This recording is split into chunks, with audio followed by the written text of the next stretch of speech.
up, everybody? Thank you for clicking on this video. Welcome to a new episode of Mostly Wrong Opinions. I am Tyrone, and you can find me on my IG, on my band's IG, at YURP_ATL. That's YURP_ATL. Also, I'm a gamer. You can find me on my Twitch, twitch.tv/YURPNationGaming, and also on YouTube by the same name, YURP Nation Gaming. And I am Devin. You can find me on Instagram at DevinHarris29. You can also find some of my writing at GeekSleepRepeat.com. And you can find me right here on Mostly Wrong Opinions. But also, I got one more for you, Tyrone. You can find us both on TikTok. We have a TikTok. It's Mostly Wrong Opinions. Tyrone, that's all he does is dance. There you go. Show him our new dance. I don't know, man. That's it. That's our dance. It was great. These kids that took over the craze, man. You know, it's the craze. Whatever. No, you just got old. That's all it is. Yeah, you know these kids, these children here. But we got a special episode for you guys today. We got two topics to talk about. The first one is a very important topic, very important movie to me because of me being a musician, being an artist.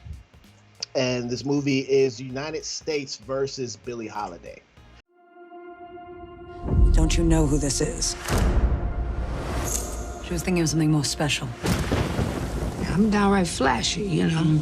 Ladies and gentlemen, Miss Billie Holiday. I'm going to go ahead and give you my rating off the top in the beginning of this. This, for me, is a 10 out of 10. Okay? The reason this is a 10 out of 10 for me, more so because I'm an artist. I'm a black artist. And if this was me back then,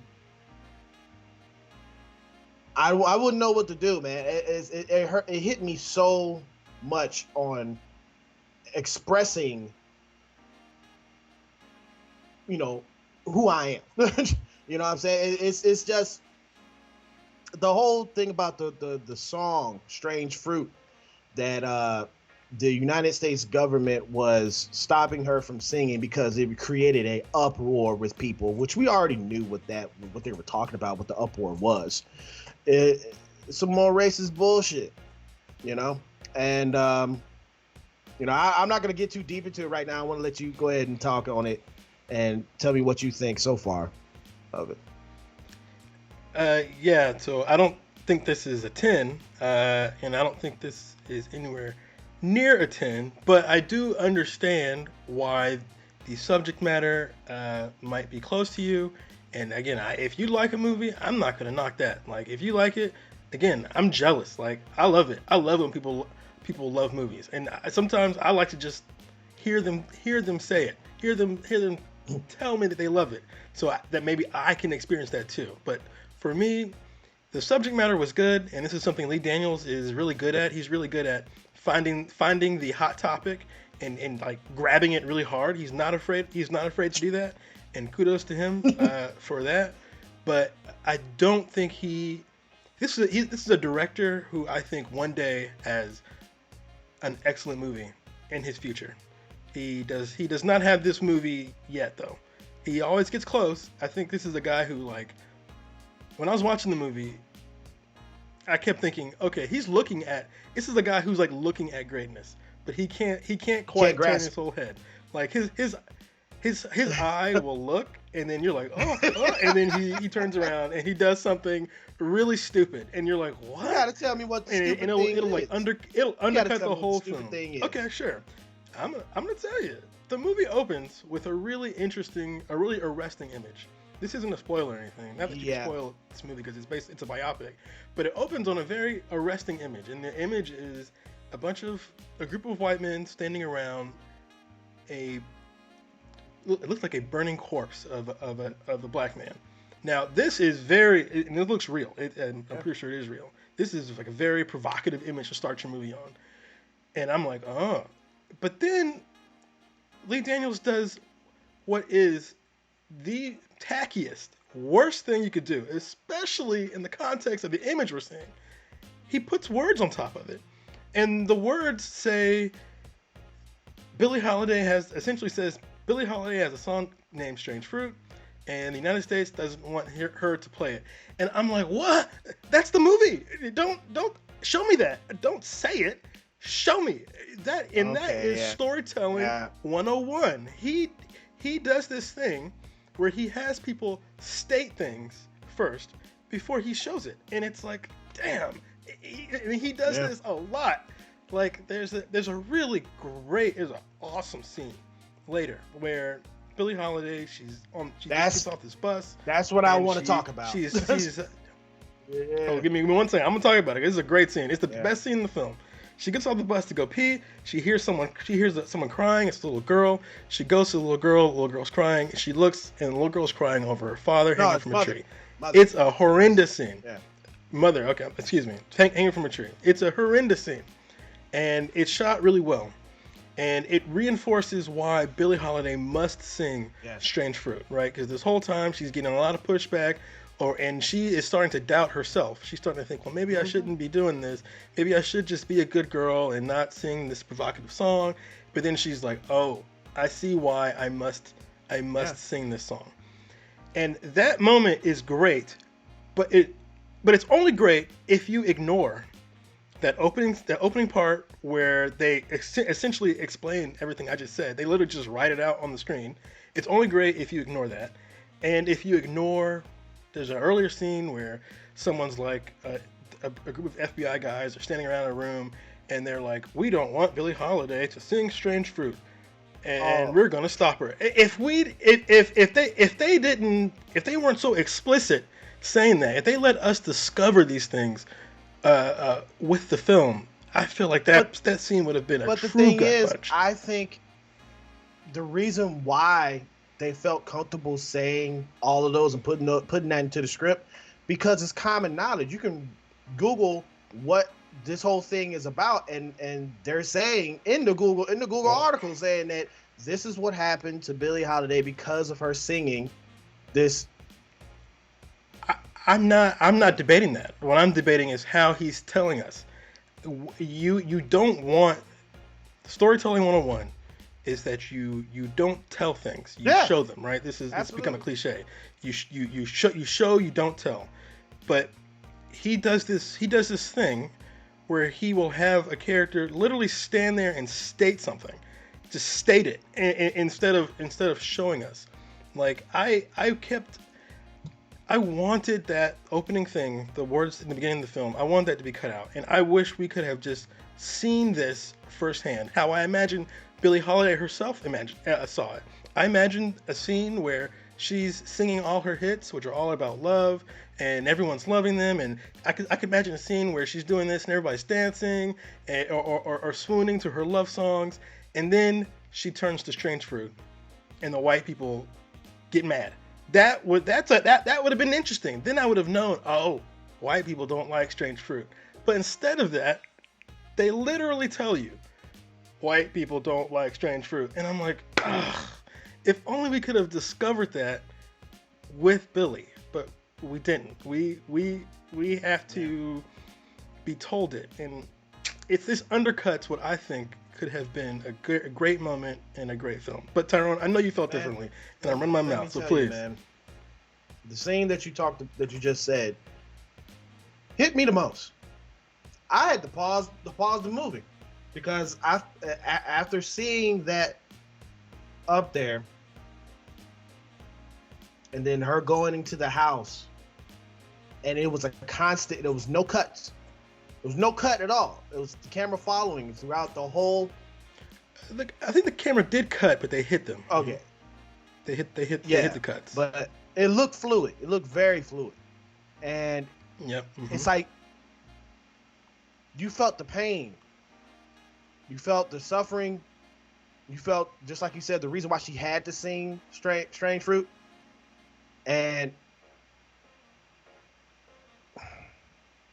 And I feel like the artistic choice to do that scene the way you described it, where they hide the cuts, and it's kind of what's happening in the scene is she just saw the body and she she starts stumbling around.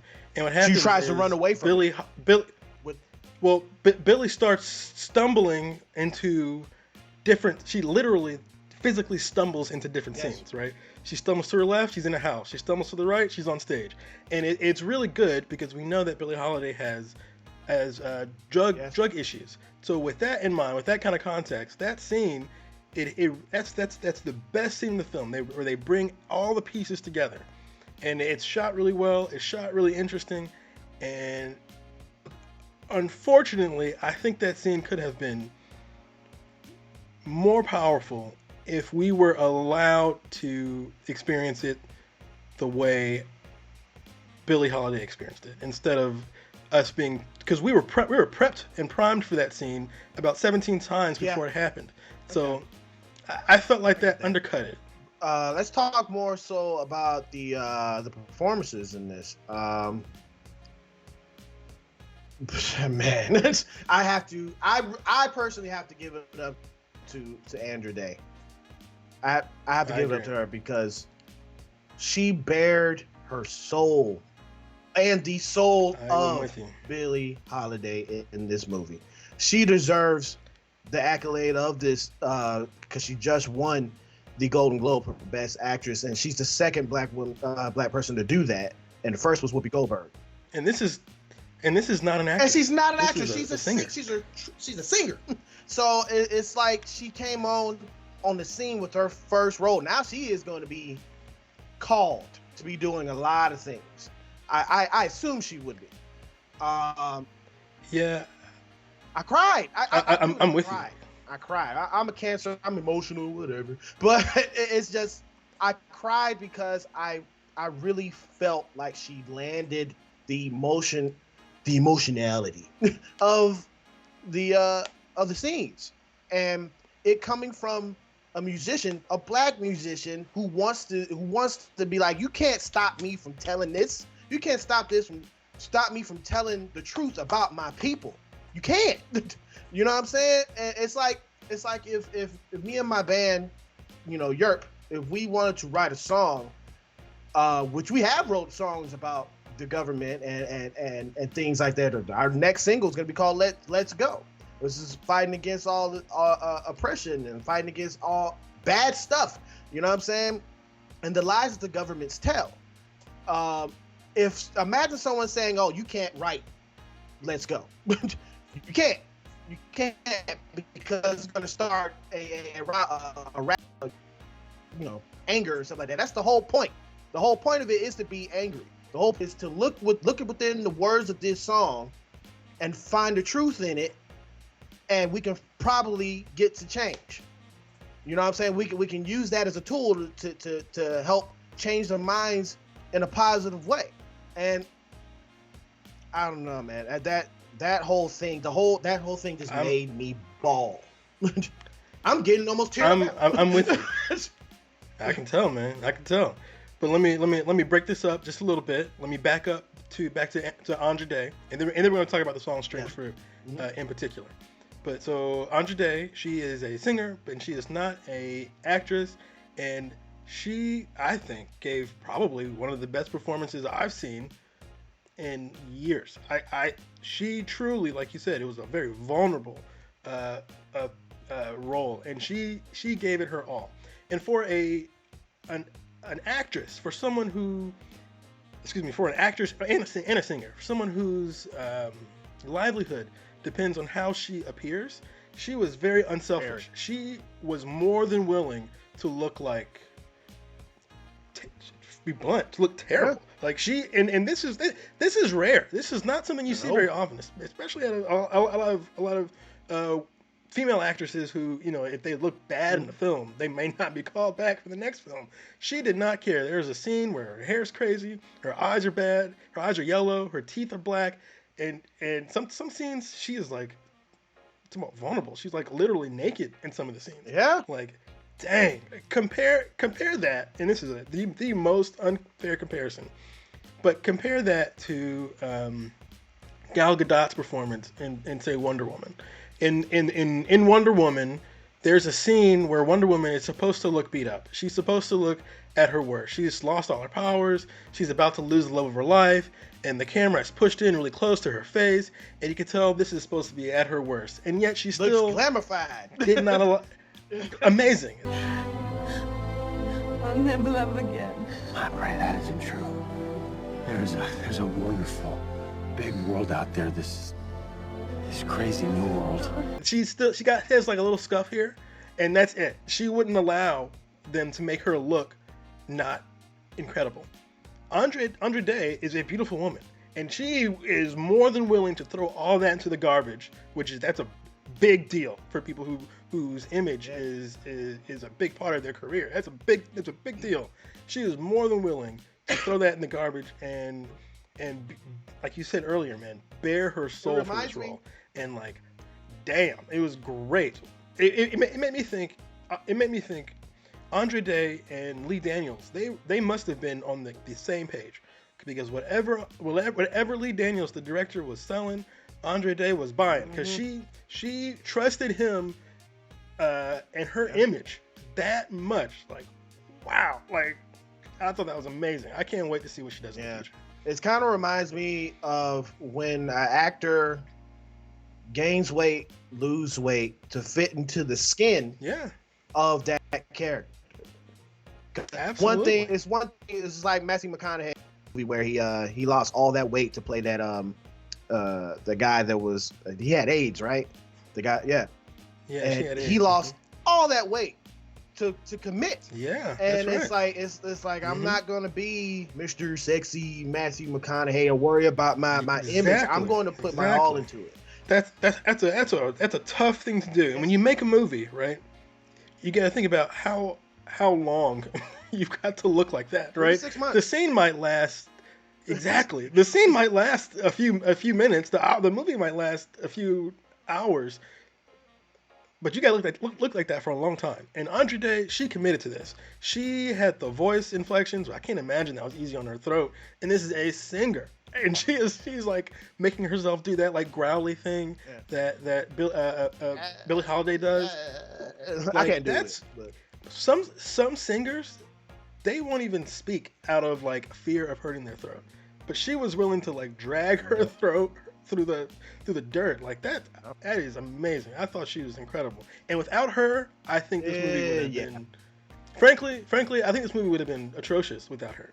But with her, I think she elevates it to heights that I don't think even Lee Daniels was. Can I talk about another thing about the thing about that I liked about the movie? The set design.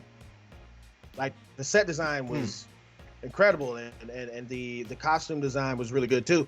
That one scene where she's walking on in the city. I forgot what city she was in, but all those lights in the background, it was reflective off the ground, and it was just perfect. It was beautiful, man. I think that was if the scene I'm thinking of. I think that was Times Square. Yeah. In like maybe the 30s or 40s. It looked amazing. But it did. You look gorgeous. Yeah. You know, and I really like that about the film. But you want to talk about the actual song of Strange Fruit? Yeah. Let's talk about the song Strange Fruit. This is the core of the film, and obviously the song, if you don't know, is Strange Fruit is a metaphor for a lynching. Yep. Unfortunately for the film, though, the film is essentially like, this movie will punch you in the face. This song will punch you in the face. This is a gut punch of a song. People don't like the song. This is a big song, and they keep saying that instead of just showing it to us, right? Until that moment. Exactly. And when they get to the moment is filmed really well, because it's not the Strange Fruit that you know if you've heard the song. It's like an a cappella version of Strange Fruit. There's no music or anything. It's just Andra Day killing the game with this amazing Billie Holiday. I don't want to say impersonation, but that seems to embodiment. Yeah, embodiment. Like it's great. But it feels like it. But that's what I'm talking about. Like, it feels like he glanced at greatness here, but the film undercut that moment so many times beforehand, and I can in my mind I can assemble a better movie. And I want that movie to have been the movie I watched. I wish that was the movie I'd watched, but unfortunately, it was this movie. Yeah. And so you gave the movie a 10. And I gave it a 10 strictly based off of how it made me feel as an artist, as someone who, like I said before, who feels like I should have the freedom to write whatever I want, especially with me being black. Totally. Okay. Totally, and that is beyond valid, and I will never want to undercut that. But from a storytelling point of view, from someone sitting down and watching this film, I would like to say this movie is a 9, but in reality, it's more of a 6.5 or 7 because it kept pulling its punches. Right, I could feel the blood. I could feel them coming, but the movie kept pulling its punches, and it wasn't no knockout. No, it wasn't no knockout. No, if I did not cry based upon my feelings of the movie, I probably would have rated it probably an 8. You know, but it tugged, man. It got me so hard. And when she was at the end and she said, "Y'all think y'all got something on me? You ain't got shit." I was like, and she was laughing. She was laughing. Right. You know this was her like speaking to us in the future. She said, your children, your grandchildren will be singing Strange Fruit. You think you know so much and you know nothing. That was good. That's good stuff. Ooh, Jesus. And again, in that moment, Andra Day, who was a beautiful woman, at this moment, Billie Holiday was literally dying. She was like literally dying, and she looked like it. She looked like absolute death. It was she did a very unvain moment, and it was awesome. They chained her to the bed without any medical attention because they tried to find something on her to arrest her in a legal way, but it was not legal at all. They planted that heroin on her, knowing that she's in the hospital for that shit in the first place, to put it into the papers, to deface her name, to deface black people. Oh man, it enraged me, but it also made me happy with what she said, that your grandchildren was going to be listening to Strange Fruit and understanding it, because that's exactly what's happening right now. So peace to the one Billie Holiday. I loved it. I gave it a 10. Yeah, I did not give it a 10. I didn't love the movie. I thought it was an important movie with a very important, provocative subject matter that was told poorly. Like, and it hurts me to acknowledge it. And every time the movie did something right, it decided to go back and do something bad. Like the movie had these transitions where there'd be a scene and you'd get into the scene, and then to transition to another scene, it would suddenly cut to black and white, or it'd be sepia toned, and the image would flicker, and it would look like it's something from the 40s. And in that moment, I would remember, oh yeah, I'm watching a movie. I'm not experiencing this story. Some movies, when you watch, you lose track of time. You forget your name. You don't know where you are. So there's some books when you read. There's some books when you read them, you can see words on the page, and then there's other books when you read them, the words disappear, and you're deep into another world.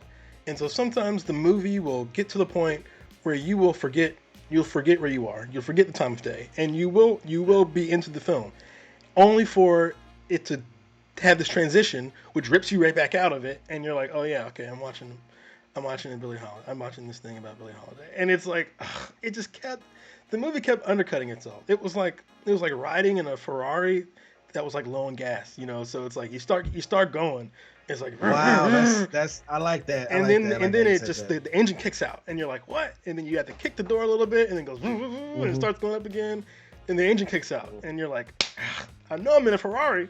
I know there's a version of this ride that's awesome. I know there is, but this thing won't go, and that's what I got frustrated with the film for, because I thought the subject matter was super important. I thought that song is so awesome.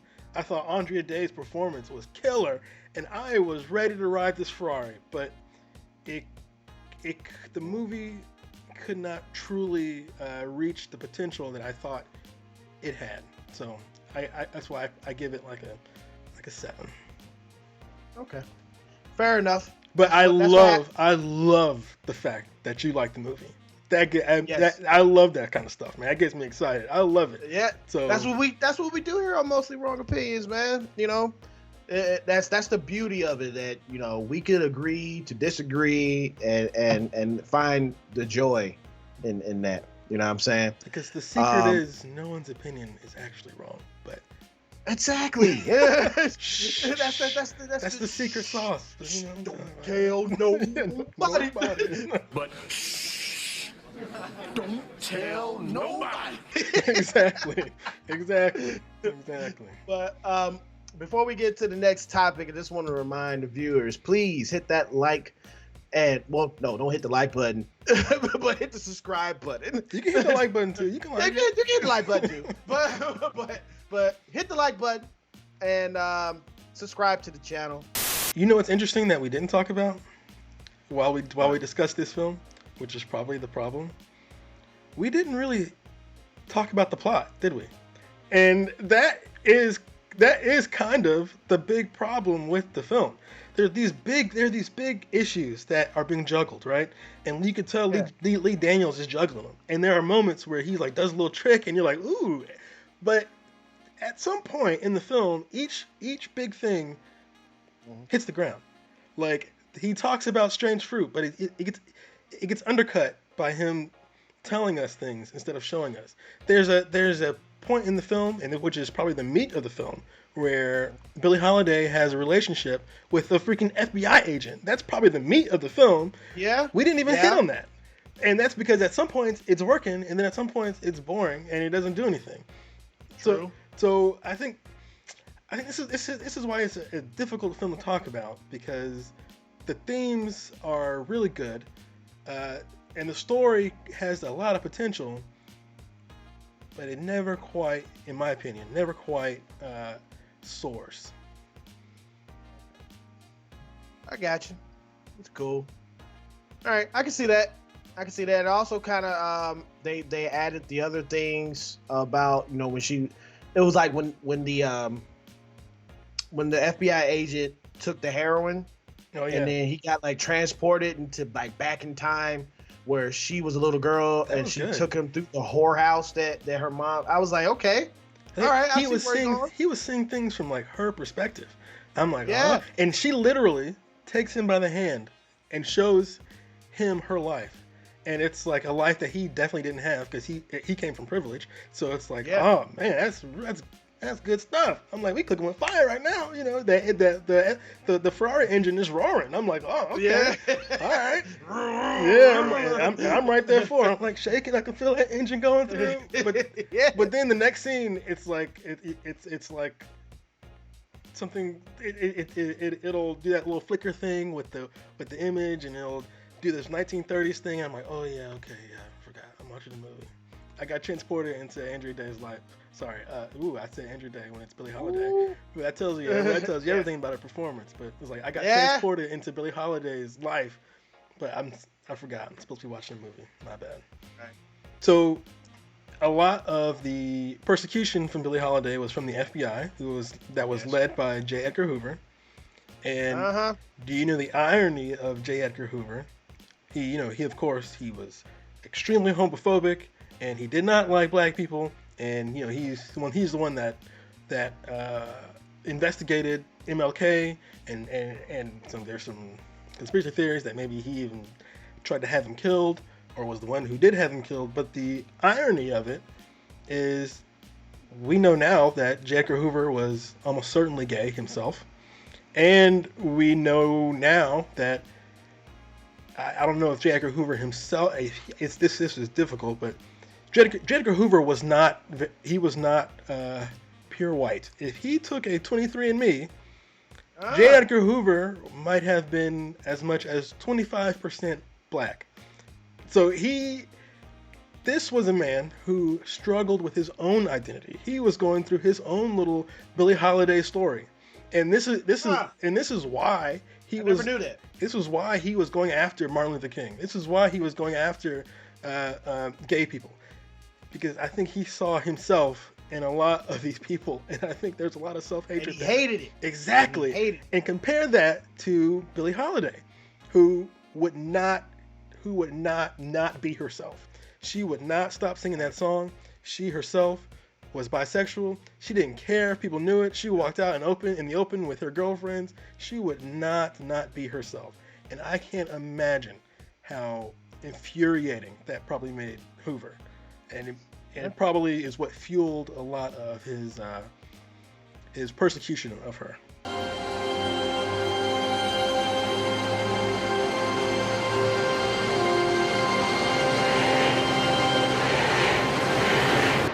You think I'm gonna stop singing that song? You grandkids will be singing Strange Fruit. But on to the next thing that is totally different from where we were with Billie Holiday. Totally different. The next movie is tonal change. We're talking about Monster Hunter. Okay.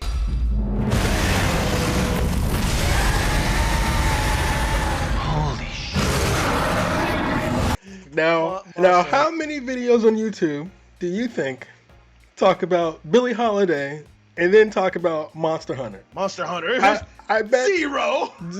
That's what we do here. You know, this is the entertainment we bring. You know, we watch. Yep. We move from one side to the other.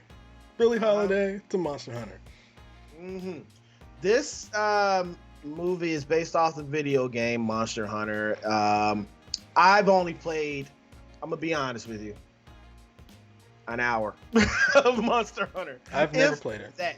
I've never played it. Yeah, I recently have, the Xbox Series X, and I have Game Pass, and they had it on Game Pass. I think it's still there, and I downloaded it just to check it out, and it's not really for me. I think the game is very popular in Asia, but less popular here in the United States, in the West. Yeah. So the actress's name, what's her name? Milla Jovovich. Yeah, Milla Jovovich. You know her from Resident Evil fame. She stars in this. Her husband directed this movie and wrote this movie. This movie, man, it didn't really do it for me. Yeah, this movie, I'll be honest with you, in a bizarre way, this movie flirted with greatness too, but in the other way. This movie could have been incredibly terrible, like the fun kind of terrible. Yeah. I've never seen a movie start off so bad. This movie started off, again, text on the screen. I hate this. Guys, if you make a movie in the future, don't put text on the screen. Just tell us. Yeah. I mean, just show us. Don't tell us. But okay, it starts off with text on the screen. And then after that, I kid you not, we've got this cool image of like a pirate boat sailing on sand, and you're like, oh, okay. Exactly cool. what it did in the game, too. But then the next image is Ron Perlman in this horrible wig. Exactly. Oh my! He looks like the White Monkey King. Oh, it's bad. He looks terrible. The wig, it's all bad. And then after that, we are promptly introduced to, again, I don't know how this movie could start off worse. to two other actors who are so atrocious. I'm just like, they're trying. I'm like, they know what they're doing. It's T.I. and Megan Good. I'm like, how can this movie get worse? It can't get worse than this. I was literally laughing. I was like, oh, this might be fun. Hey, but bro. No. Bro. They got Thanos. They got Thanos. What does that mean? They got Thanos like so quick. Like they didn't last long in this movie at all. Oh, those two characters? Everyone. Her whole squad got wiped out in the quickness. And it's like, I said, man, this director, her husband, is really catering to her. He know how to take care of his boo. Well, it's funny you mentioned that because, like you said, Milla Jovovich's whole crew gets taken out, And then we also have Tony Jaa. He also gets separated from his crew. And this is where the movie, unfortunately, instead of being incredibly awful, where I thought we were going, the movie actually starts to rise. And this is when we get Tony Jaa and Milla Jovovich together. Tony Jaa does not speak English. Milla Jovovich does not speak whatever language Tony Jaa's character is speaking. And so because of this, the movie must show us things instead of telling us because they can't speak it. So I'm like, oh, now the movie is like kind of cooking. You're like, I got it. There's this funny thing where Milla Jovovich is thirsty, and you know how she's thirsty? She goes, you're like, oh, yeah. She's thirsty. And then Tony Jaa, he goes, ugh. You go, oh, he's hungry. And so they have a little trade. She gives chocolate, he gives water. And it's like, now they're friends. Got it. They didn't, but I think if these two people could speak, they would say, I am hungry and I am thirsty. How about we trade? Now, from now on, we shall be friends. None of this didn't happen, right? Right? And this was kind of what, unfortunately, Billie Holiday did. Hey, Tony Jaa acted like the fish from SpongeBob when he got that chocolate. It's good. It's chocolate. Chocolate. Chocolate. Yeah, chocolate. Chocolate. Chocolate. Chocolate. Do not chocolate. Chocolate? Did you say chocolate? Yes, sir. With or without nuts. Chocolate? Chocolate! Chocolate! Chocolate!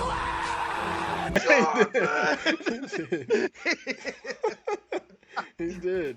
But see, that kind of stuff I thought was kind of funny and kind of fun. And I'm like, all right. I'm like, we could do something with this. And the movie moves up for me instead of being like a negative 47 type bad movie. It moves up into like a 3 territory where it's like, damn it, instead of being a fun bad movie, this is just a bad movie. Damn. This could have been a fun bad movie. What I appreciated about the film, I appreciated the set design. You know, set design. Yeah, the set design on this one was pretty, especially in the hive where the bugs were. That was pretty cool, man. I really dug that. I dug the terrain which they were running on. I dug the cave that they were in. It was really nice with that. What I did not like was the CGI. I thought CGI was fine.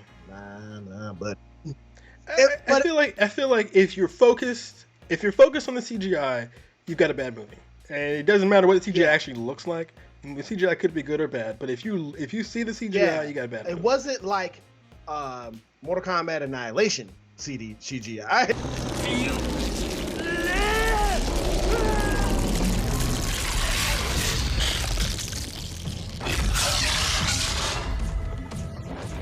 Oh, nah, I done seen everything. Let's back up just a tick, just to give people just the most barest understanding of this very thin plot, where you've got Milla Jovovich's character. She gets separated from her crew, which is comprised of T.I. and Megan Good, which is so funny.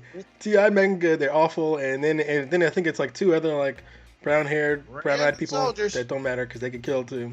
Or whatever, it doesn't matter. So anyway, she gets separated from them, and then Tony Jaa, he gets separated from his people, and these two people from different worlds have to work together in order to survive a larger enemy, which are the monsters. And that's truly the beginning, middle, and end of the entire film. That there's nothing else really that goes on here, that unless Tyrone knows something that she saw something I didn't see. That was no. I was doing. You want to know what I was doing? When I was watching, I was like, "Oh, okay. Oh, something else happened. Yep. Oh, yep. That's what I was doing, like the whole time, especially towards the end of the end of this film, man. It's like I'm not gonna put it in the dirt because was it Milla? She. I always thought it was Milla, but is it if it's Milla? Forgive me. She has a strong reputation for being a badass, and I appreciate that in the movies that she plays. So from was it Lilu? She's got a strong reputation for being a badass, and so does Well, Tony Jaa doesn't have a reputation. Tony Jaa Yeah. is a badass. Which- so that was kind of unbelievable to me though. The fight scenes What's between that? both of them, and it lasted forever, Oh. and the cuts were like cut. Now up here, now down here, cut. I'm like, right. you know you get washed, okay? If Neela? you don't know who Tony Jaa is an incredible real life martial artist, who's probably mostly known for is it how you pronounce it? Unbok, Unbok yeah. series. Yep, Unbok, where he is just incredible. He is an incredible martial artist. Milla Jovovich, to my knowledge, is not a martial artist. She just plays one on TV, and to see them fight is kind of funny. It's like me fighting Tony Jaa. It's not gonna happen, you know what I mean? What are you doing? And just like you said, to hide Milla Jovovich's not martial artist nature, they have these like super fast cuts, and it feels like a shame because again, you got Tony Jaa in the fucking film, man. You want him This to be man kicking ass, kicked but the glass out of a street light.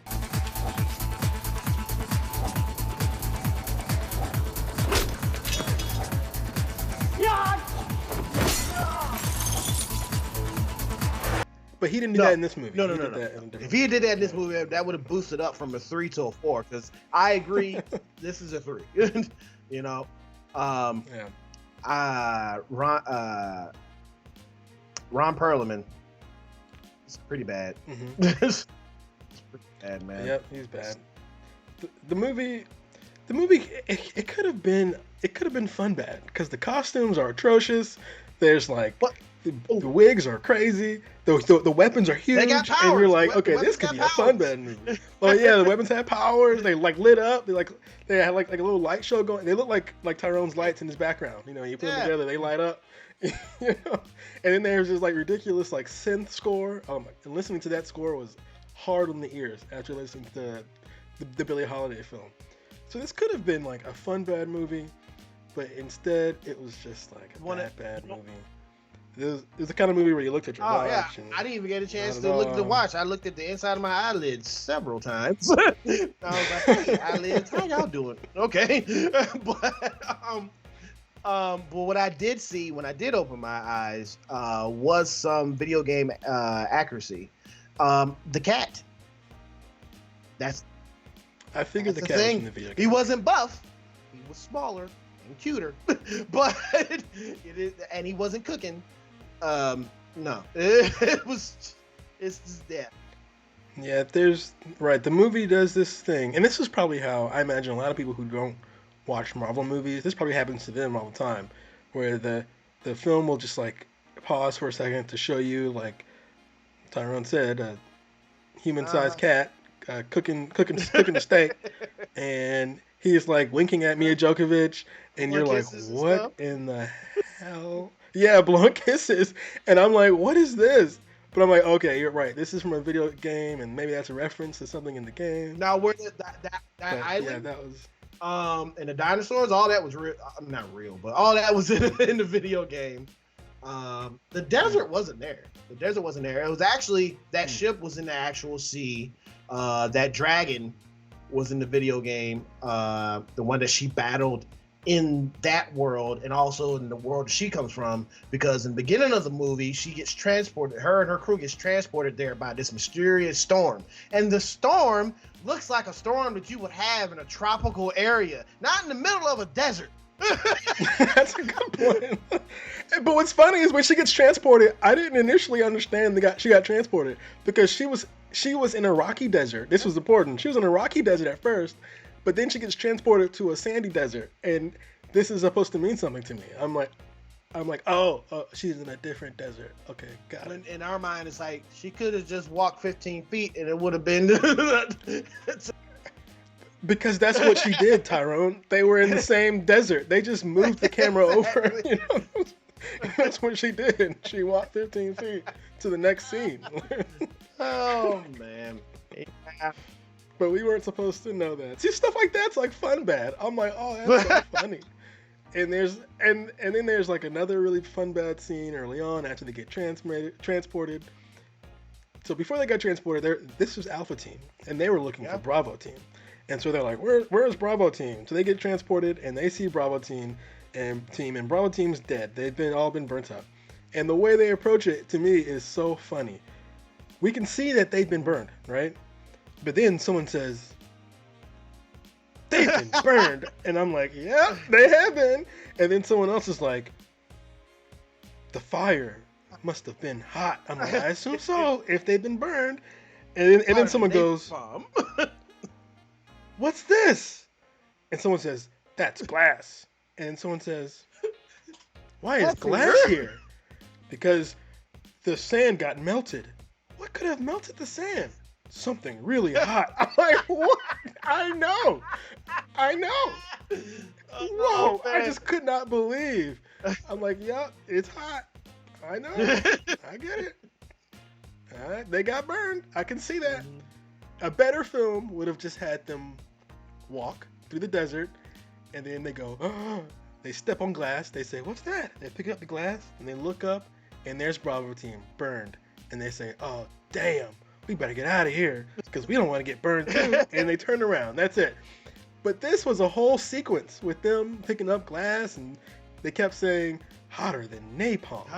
Melted the sand. I'm like, oh my God. And that's probably why it was boring enough for you to fall asleep, Tyrone, because you didn't miss anything. I didn't. It's 10 minutes of them telling you that something is hot. Yep. That's I give it a 3. I give it a 3. Give it a 3. Yeah, I think I'd give this film a 3 too. There's you should not watch this film unless you just really love Monster Hunter. And if what Tyrone says is true, then it's probably accurate to the game. Maybe you'll get a kick out of it. But outside of that, I don't think you should waste your time. No. We wasted our time before you, so you don't have to waste your time. That's what we do. I was thinking when I was watching this film, I was like, Milla Jovovich is today. She is the modern day Jean-Claude Van Damme, where she just like shows up in these shitty movies and pretends to be a badass. Maybe she actually does one or two interesting things, but she's not. You know what? You know what Jean-Claude? You know what Jean-Claude feels about that statement right now?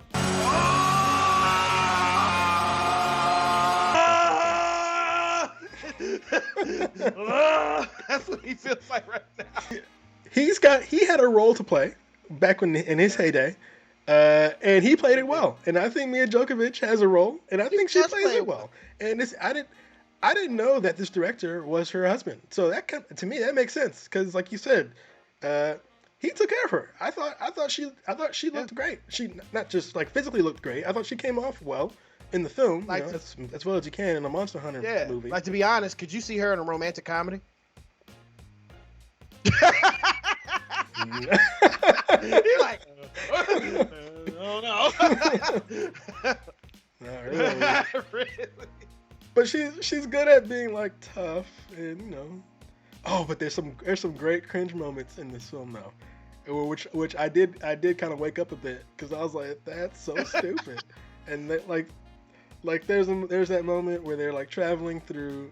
Milla Jovovich and her crew are traveling through the sand, and then everyone's all quiet. Oh, but then she starts like banging on the roof, and they start like singing this stupid song. It is so.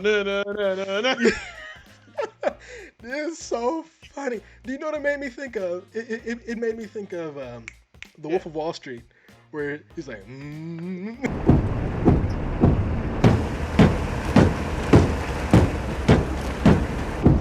They say that in the army the pay is mighty fine. They say that in the army the pay is mighty fine.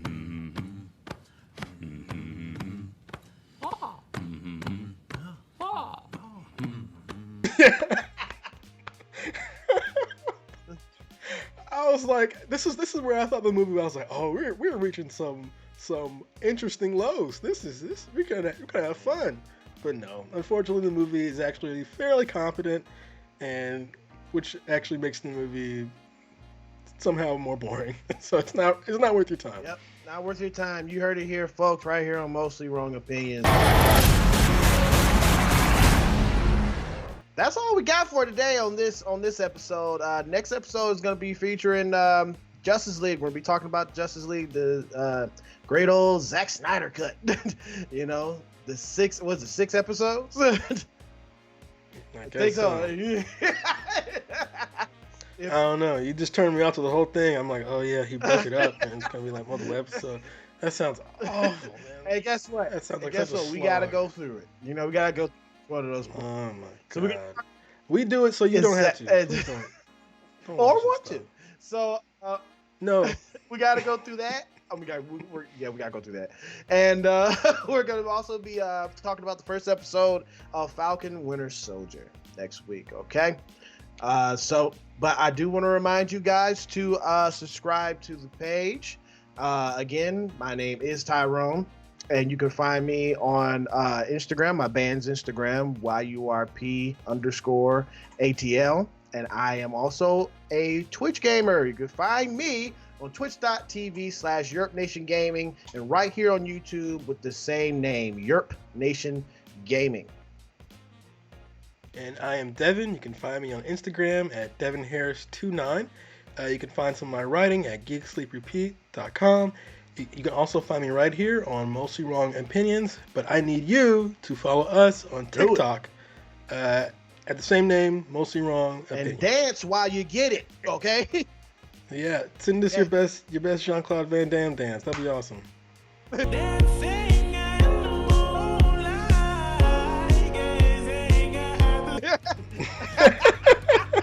Yeah.